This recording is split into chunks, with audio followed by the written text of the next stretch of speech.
लेके आ रहे हैं। एक और ब्रेकिंग न्यूज इस वक्त आ रही है। जो संजय राउत, जिस तरीके से बात हो रही है पूरे घटनाक्रम के बारे में, संजय राउत की वजह से शिवसेना में फूट है, ऐसा कहा जा रहा है।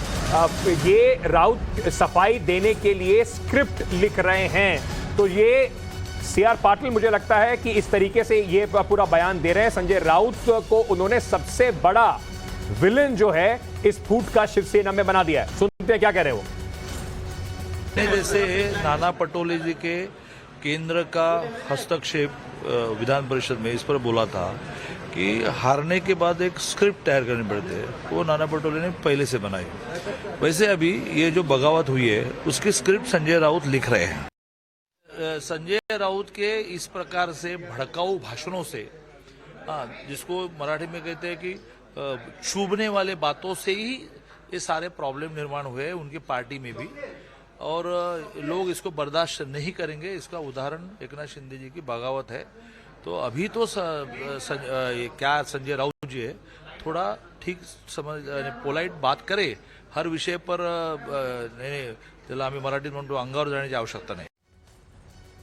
तो महाराष्ट्र संकट पर जो महाफिल्म इस वक्त चल रही है, इसमें बयान भी अब आने शुरू हो गए हैं। एक के बाद एक बयान आ रहे हैं। संजय राउत की तरफ से बयान दिया गया था और इस वक्त आपने चंद्रकांत पाटिल का बयान सुना जो संजय राउत पर निशाना साध रहे थे।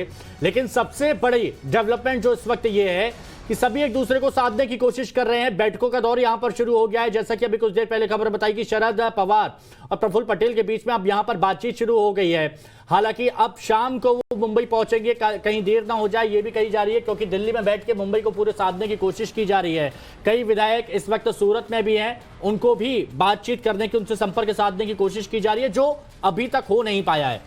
अमित, बीजेपी की तरफ से कब कुछ औपचारिक तौर पर कोई प्रेस कॉन्फ्रेंस आज के लिए है, कब कुछ जानकारी उनको आपको लगता है कि बाहर निकलकर देने की स्थिति में भारतीय जनता पार्टी होगी? पत्ते कब खुलेंगे?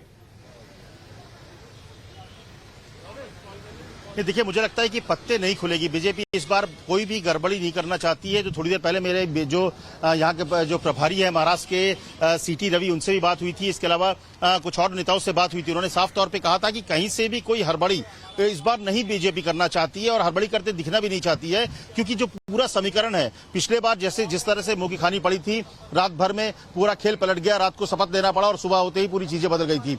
तो इस बार वो चीजें नहीं होंगी। इसलिए बीजेपी ने बड़ी ही, अगर आप देखें तो खास रणनीति बनाई। जैसे कि आपने पहले कहा कि महाराष्ट्र के जो सीआर पाटिल है उसको इन्वॉल्व किया गया, अध्यक्ष है, उन्होंने अपनी भूमिका निभाई। इसके अलावा सबसे बड़ा खेल उन्होंने किया नंबर्स का, जो एमएलसी चुनाव में, क्योंकि एमएलसी चुनाव एक ऐसा वक्त था जब बीजेपी वहां पर सेंध मार के उनको एक चुनौती दे सकती थी। तो ऐसे में उन्होंने एक करीब 34 जो 116 करीब 113 संख्या थी बीजेपी के पास, उसको 134 पहुंचा दी।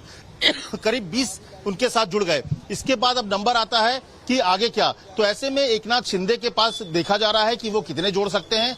कहा उनकी तरफ से ये दावा किया जा रहा है कि करीब 20 से 25 विधायक एकनाथ शिंदे के साथ हो जाएंगे। बीजेपी चाहती है कि पूरा जो आंकड़ा सामने हो, वो सामने आकर पहले खुलकर बात करें, इसके बाद बीजेपी आगे बढ़ेगी। क्योंकि मतलब बीजेपी 145 का आंकड़ा जब पूरा कंफर्म हो जाएगा, उसके बाद ही भारतीय जनता पार्टी आके कम से कम जनता के बीच में अपने पत्ते रखेगी।